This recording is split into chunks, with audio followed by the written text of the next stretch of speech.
Well, many of our area's biggest school districts start their year this week. Springdale starts tomorrow. Then on Tuesday, it's the first day for Fayetteville and Bentonville students. Rogers and Fort Smith both start Wednesday. And with students heading back to the classroom, local law enforcement is reminding drivers about school bus safety on the roadways. The Sebastian County Sheriff's Department posted to Facebook tonight saying they plan to give no warnings for anyone that passes a school bus when their red lights are flashing and the stop signs are out. And with students returning to the classroom this week, families are anticipating the long lines of pickup and drop off. But Fayetteville Public Schools is teaming up with the city to help cut down on back to school traffic. 5 News reporter Claire Everbach spoke with school leaders who shared more about this project. The city of Fayetteville says the school district generates more than 3.5 million vehicle trips every year, making up a large portion of daily traffic. But now schools are working to have fewer cars on the road. Last year, the city and school district launched the Safe Routes to School Plan, or SRTS. The plan looks at current walking, biking, and rolling conditions for students and works to make these paths safer and more accessible. School leaders say the research shows many parents want their kids to use these options, and it brings other benefits. First, we have the data we mentioned earlier where we know that our parents want kids to be biking and walking to school more than they are right now, safely. Secondly, we know that it's good for kids to be active, both physically and mentally. That's a great way for them to charge and start their day in a positive way, and it's a great way to cut down congestion in our city and to create just a vibrant, active space.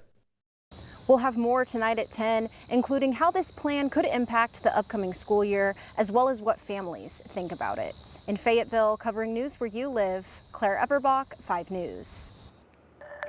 While parents love to watch their kids at their best in after-school activities, whether it's sports, dance, chess club, or theater, that can be a lot at once. Reporter Chilakase Adele shares advice from educators on making sure your students don't overschedule themselves this school year.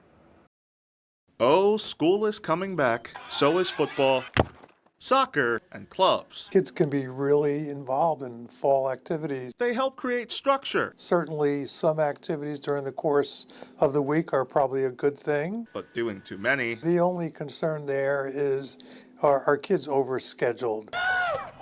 Yep, that can be a problem. Some kids can handle the busy routine and even thrive in it. And then there are going to be other kids out there who don't. Dr. Anthony Manarino of AHN says parents have to pay attention. They're struggling to get their homework done. Maybe they're falling asleep earlier than you would expect.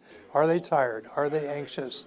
Do they complain a lot about the activities they're involved in? Another tip for preventing overscheduling, starting small at the beginning of the school year. You start with 1 or 2 in the week.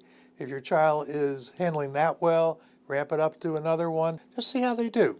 Instead of just starting the school year every afternoon after school booked with something. Dr. Manarino says younger kids, like 6 to 10, should probably keep to 1 or 2 activities weekly. When they're 11 to 14, a little bit more added on. How about high schoolers? They're kind of running their own schedule. They're involved in school. They'll be more involved in activities and maybe less likely to worry about overscheduling. But regardless of grade, make sure your kids are focusing on the most important thing. Just add on activities that don't interfere with the main task, which is to get your work done at school. Simple tips to conquer the classroom and the extracurriculars. That was Chilakase Adele reporting. And one change local students can expect this year is no cell phones in the classroom. Both Arkansas and Oklahoma have new laws regulating the use of cell phones during the school day. In Arkansas, many districts plan to use pouches for students to store their phones. Schools we spoke to that got an early start on the program say it's worth the pushback they might get from some kids. I think the biggest positive is that students are being able to interact with each other. We've had a lot less interactions between students, whether it be fighting, arguments, and things like that, because they're building those relationships. The Bell-to-Bell No Cell Act in Arkansas does provide some exceptions for emergencies and other situations.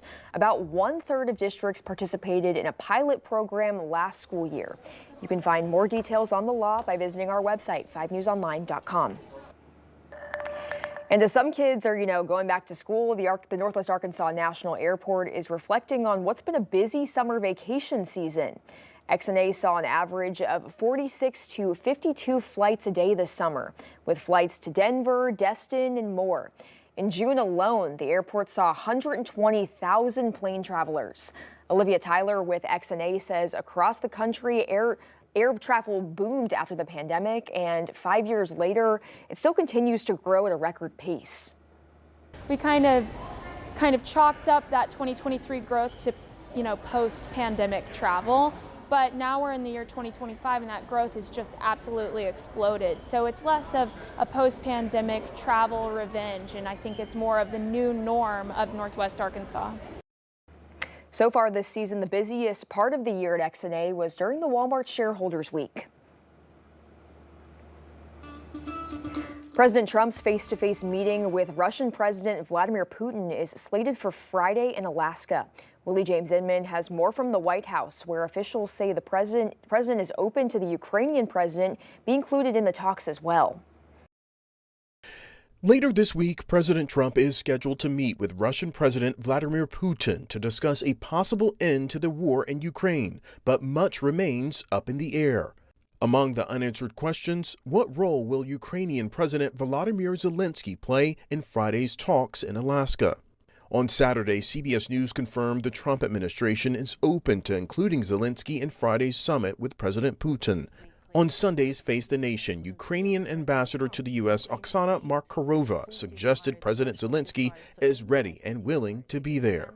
With regard to President Zelensky, he has been, since day one of this horrible aggression, committed to peace, and we have shown that he is ready to be anywhere to advance the agenda of peace. So if needed, President Zelensky, of course, will be present at the meetings. Over the weekend, several European leaders issued a statement saying a path to peace in Ukraine cannot be decided without Ukraine.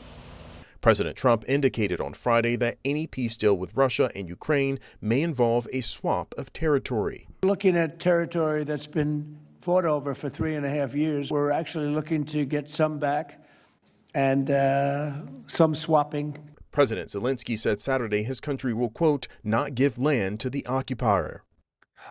My absolute conviction on Friday is that this is President Trump making sure that Putin is serious. And if he is not, then it will stop there. If he is serious, then from Friday onwards, the process will continue.